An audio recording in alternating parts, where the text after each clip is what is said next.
My parents can say something that generally always triggers me. And it's usually after I share something with them or stand up to some issue or whatever. And they say something to the effect of like, after all the things we've done for you, and they basically what they're saying is like, it's a dig, I'm not grateful. I'm not appreciate them or whatever. And it's easy to get sucked into that. I can take the bait. And I actually did over spring break a couple weeks ago. I took the bait. I got defensive. I defended myself. And it didn't go well. And so I listened to that noise, the defensiveness that I felt, and I acted on it when I didn't need to.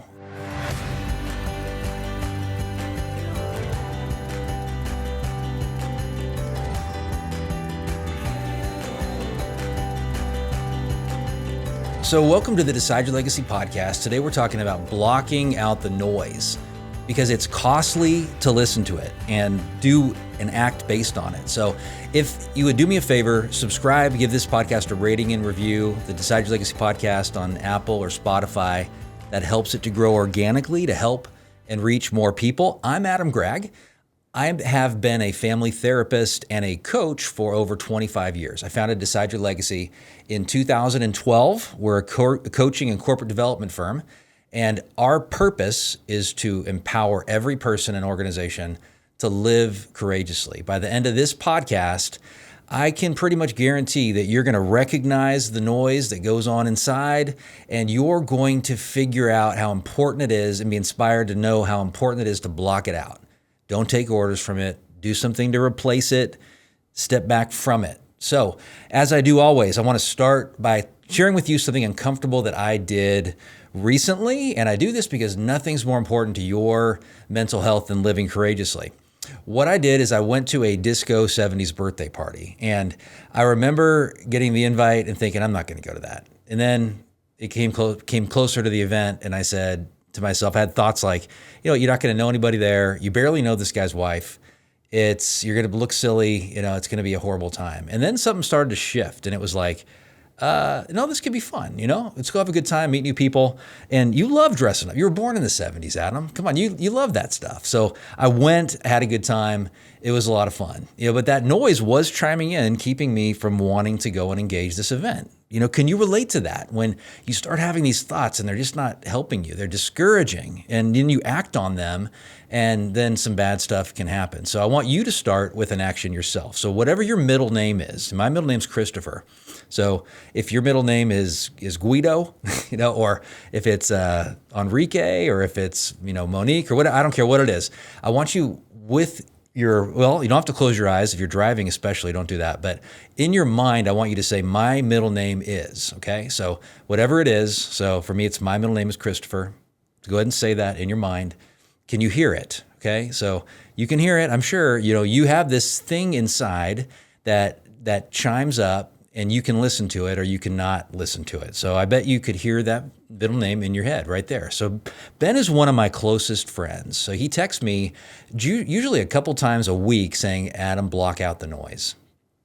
And it's because I talk to Ben about all kinds of stuff. He knows the struggles I have. I know the struggle he has. And what is he referring to there? So, there's different names for it. The ego, the psyche, the inner roommate is one from thanks to Michael Singer. I love that. I like to think about it that way as well, but it's noise, it's chatter. And what it does, it's your thinking process, analyzing the world, and then giving its opinion. It has preferences. I like him, I don't like him. I like her, that guy's annoying.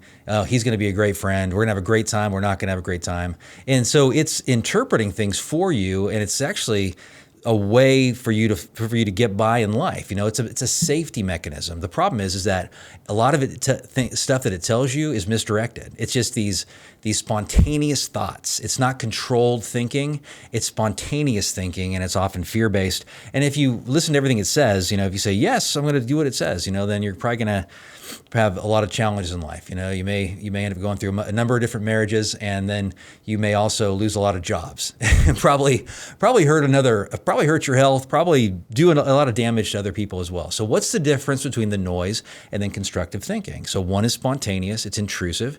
The other one is channeled. So you're reading a book, that can be constructive thinking. You're focusing on that material. The issue is to recognize when it's the noise and when I'm channeling it into something productive. And you're going to learn how important that is today. because it's going to change your life if you recognize and you realize that this is like a daily battle to not get sucked into this stuff. So the first way that it's costly, not blocking out the noise, is it leads you to the gutter.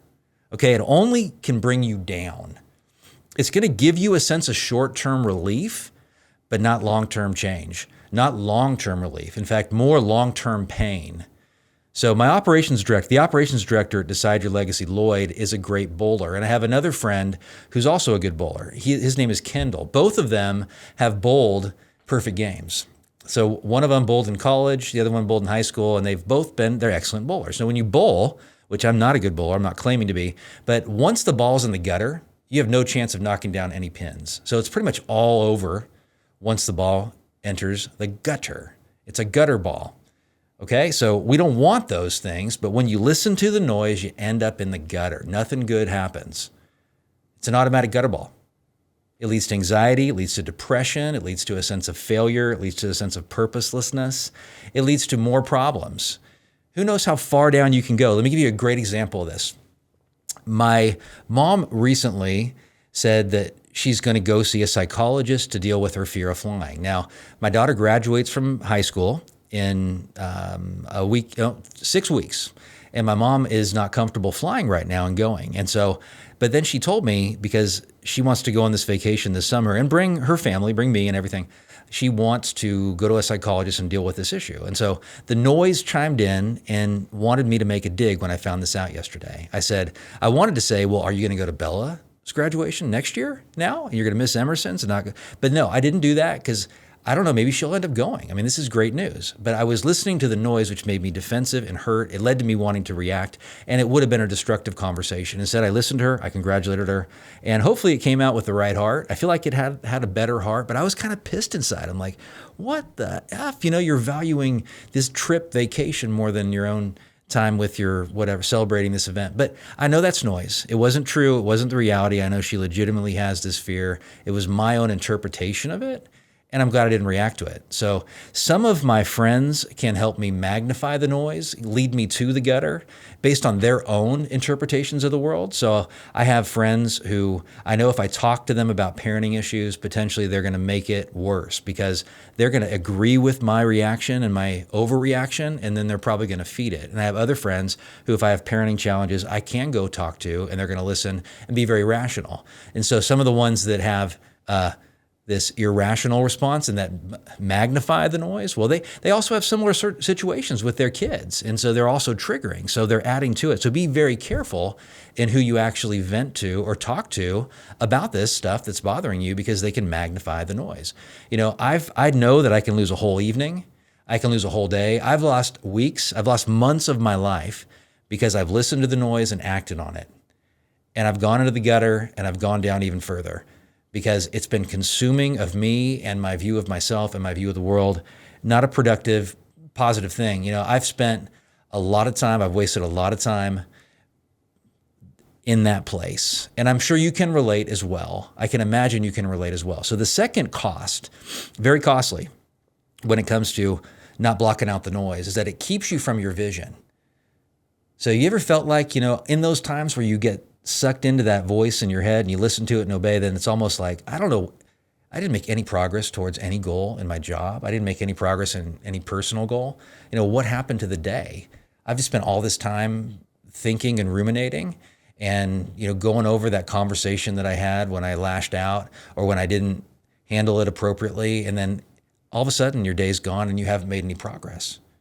Sometimes I show clients this line on a whiteboard, and I've shown this to people many, many times. And so what it is on a whiteboard, you have a path. So it's like a wiggly arrow, and I draw an arrow at the end of this path. It's a curved arrow. So imagine that in your mind, but it looks like a path, okay? And then at the very end of that, it's the outcome that they want. So they want better health and relationships, and they want to reach their goal. Maybe they want to lose weight. They want to get somewhere. They don't want to worry. And then I'll ask them, well, what would be true over the next 90 days or a year or whatever for you to actually get to that place? And they'll share some things, and I'll write that above the line. It could be that they have healthier, they spend time with certain people in their life, that they block out time to work on their goals, that they just choose to engage people in a different way. And then underneath that, I'll write down what is the noise, like what's going to keep you from that. And almost always what it is content that they start to fixate on and they start to ruminate on. So they get pulled into drama. They get pulled into people not fitting their preferences. I don't look my boss. They fit into blaming and looking at other people negatively. And that's all the content that's actually, as you can see in a visual, it's going to keep you on the process of getting to where you want to go. So you had a bad situation at work and then you fixate on that. And then that, because you're listening to all the noise about that issue or whatever that deal was, that client that didn't go as well or whatever.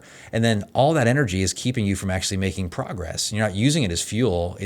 You're using it as a detriment to your progress. The process is the way that you reach your vision. So when I've done, and I think I probably like hiking because of this, because you can sort of picture the end of the hike. And then along the way, you're going to have challenges. That's all content. That's all noise. You fix the problems. You still got to deal with them. You run out of water. You still got to figure out how to get some water. You might be like me, where I've begged for water on hikes before as a teenager because I didn't pack enough. But you still have to fix the problem. If there's thunderstorms, you got to find some cover or whatever. But then you keep moving forward. Unless there's some extraneous circumstance, and that vision of the end is what's going to keep you going. So here's an example of what I mean here. There's potentially people worry about the economy, and they have this goal in mind of, having a certain amount of money in savings and retiring. And so things don't go as well, or maybe the market dips or anything.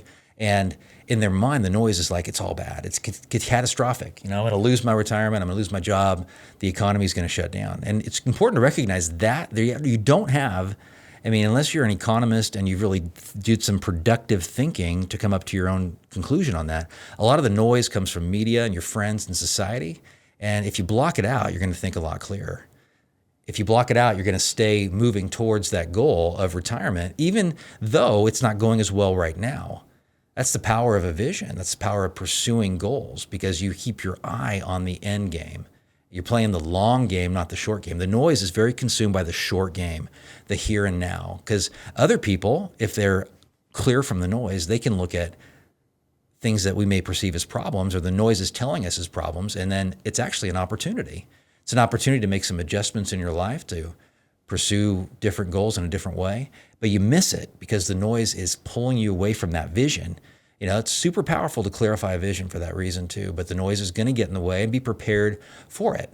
You want to make it a priority. It's serious business to focus on how we block this crap out of our lives. So, and then we do it oftentimes destructively, because addictive type behaviors, it blocks out the noise. I can just numb myself. I don't have to think about this. So we get consumed with whatever it is. And it could be something good or bad. One of the most common addictions that I see with people is workaholism, and it's an escapism function, but we can look at it and say, I'm making money, I'm productive, I'm supporting my family. But you know when you're crossing the line of that. But if it's blocking out the noise, the stuff you don't really want to face and make progress on, well, that's something I'd encourage you to check out and look at, And so when we learn how to block out the noise, I bet you can relate that it's key, not only keeping you from these goals, it's also where it's keeping you from the joy in relationships, which is the deeper connections and the trust that you build. And that's the third major cost to not working on this stuff, man, not making it your life's business to block this crap out, is it not blocking out the noise. It's going to damage your relationships. It's going to impact your connections. And at the absolute best, when you listen to this noise, it's going to be neutral. At its worst, it's going to cause long-term consequences. People will make very destructive decisions because they have this sense of urgency and anxiety and fear that's feeding them, and they're obeying it. It's like, I was joking with a friend last night. He's like, well, what do you do with the noise? I was just totally being sarcastic. I'm like, well, you do everything it says. You do everything. Go spend that money on whatever you want. Don't worry about the consequences. Go ahead and have 4 girlfriends. Go ahead and quit your job and cuss out your boss. Call your parents and tell them how horrible they are. Whatever it is, just listen to it. And that was total sarcasm, because it proves a point. Because you can identify, I'm sure, that if I did that thing that I was spontaneously, destructively, propelled to do, I would have done serious damage, including the ending of relationships. Because one bad choice can damage a relationship for a lifetime. I mean, just think about some of the destructive things you've seen. I mean, violence is one of those things. I mean, you don't just shake that stuff off. You can work on repairing it. But honestly, it's all about the noise. I mean, that's why domestic violence is such a major issue, because it's so spontaneous, based on anger and rage, and a lot of times alcohol, most of the time alcohol or some kind of substance. But the crucial thing here is, you don't let your fears run the show. Your fears are not your friend. They're not going to lead you. I mean, sometimes they are your friend when it's a dog chasing you or a snake that you're playing with rattlesnakes. I mean, that's a good kind of fear. I mean, fear in the sense is a great thing because it keeps you away from danger. But this anxiety, which is the way I like to think of it, is not. It's not your friend. And so you want to figure out a way to rise above it, not listen to it, because that is going to be a challenge for all of us. It's a challenge for me. So, okay, you got distractions and drama that you can easily get sucked into because of this noise. That drama is not good for your relationships. It's not solving problems. It's not helping you figure out what's going on. I mean, you're just getting sucked into the stuff. It's the content. It's destructive. So a great example of this is how people hate staff meetings oftentimes. They can say, and I hear this consistently, oh, I don't like those staff meetings. And I ask them, well, what do you not like about them? Or whatever meeting it is. It could be a leadership meeting. It could be some kind of a meeting where you meet with people. And like, what do you not like? Well, it's not productive is generally what I hear. And that it's not productive, I would mainly guess, is because at some level, somebody's getting consumed in the drama and they're taking things personally. They have beefs with other people in the room they're not addressing. The team's not functioning with a high level of trust. Because I think that meetings, I've never been in and facilitated a leadership meeting where they've made decisions and addressed core issues in a constructive way where people are not energized afterwards, energized to go out and apply what they learned and to continue to build those relationships that have been spurred in that interaction, in that team interaction, because they're making progress. But when somebody has a conflict or they don't like an issue that's being discussed, maybe I'll give you an example here. So a boss decides that there's going to be a policy amongst their sales staff of not buying clients alcohol. And they've had a history of taking people out for a beer or a glass of wine or whatever in the sales process. I mean, I know that's common. I'm not saying that's a good or a bad thing. In this situation, the boss decided that, no, we're not going to do this anymore. And there were some bad situations that had occurred in the past, and so we're just going to cut it right there. And then comes into this all-staff type meeting and makes an announcement without anybody actually having discussed it, that this is the new policy, take it or leave it kind of thing. And the leaders had not had any chance to discuss that with the CEO. And so the CEO seemed very unapproachable about it. Like, I don't even want to discuss this. It's just the way it's going to be. And so a lot of them went to their team and they didn't enforce it. In fact, they even said, something begrudging, like, this is the new policy. We got to follow through with it. I don't agree with it either. I think it's a bunch of crap, but hey, whatever. And some of the leaders even went back and they didn't even say anything about it. So people kept actually spending money on whatever, because it was not just the sales department, it was a company-wide policy. So it's basically no alcohol that the company purchases. And it ended up being a blow-up kind of conflict issue where people ended up, not following through with it, and then I see a different approach, talking to the CEO, figuring out, and me challenging him to say, hey, it'd be great to have a discussion so people feel heard. Because when they feel heard, even if they don't agree with it, they're much more likely to have a good attitude about it and actually convey the importance of it because they understand why, the meaning behind it, and the benefit it can have for the company. And then ultimately, a great leadership team, they know that there are certain issues that they're not all going to agree upon, but the importance of that team being in sync and unified, they know is so crucial that they go back out and with a smile on their face, they say, this is the change and we got to support it. And they're really positive about it. And they are able to convey that because it's an emotional thing. Their heart's in the right place. Amazing thing. So the voice in your head, again, if you listen to it, we listen to it in one of those staff meetings and it just drives us down. It's like, where are we going to go next? And you can see that a whole staff meeting can be consumed. A whole business meeting can be consumed with your team, can be consumed by that one issue.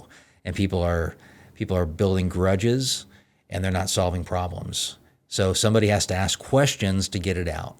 They have to actually engage the other person to get it out. And you only do that when you're not listening to that voice in your head saying, fight, or what are they doing, or they're disrespecting me, which that CEO in that situation was struggling with that. Like, they don't respect me, they're not good for the team, they don't align with our values. All these things that were noise because they really didn't have crucial, strong evidence of that. They had some behavioral evidence, but they didn't have the substance of it because they hadn't taken the time to actually connect and talk about this with their team, with their leadership especially. So the noise is costing you, block it out. So let me go ahead and review, because this is going to motivate you to make some changes. I mean, seriously. So it leads you to the gutter, not blocking out the noise. Why do you want to stay in the gutter right there? I mean, that's just a bad place to be. It keeps you from your goals.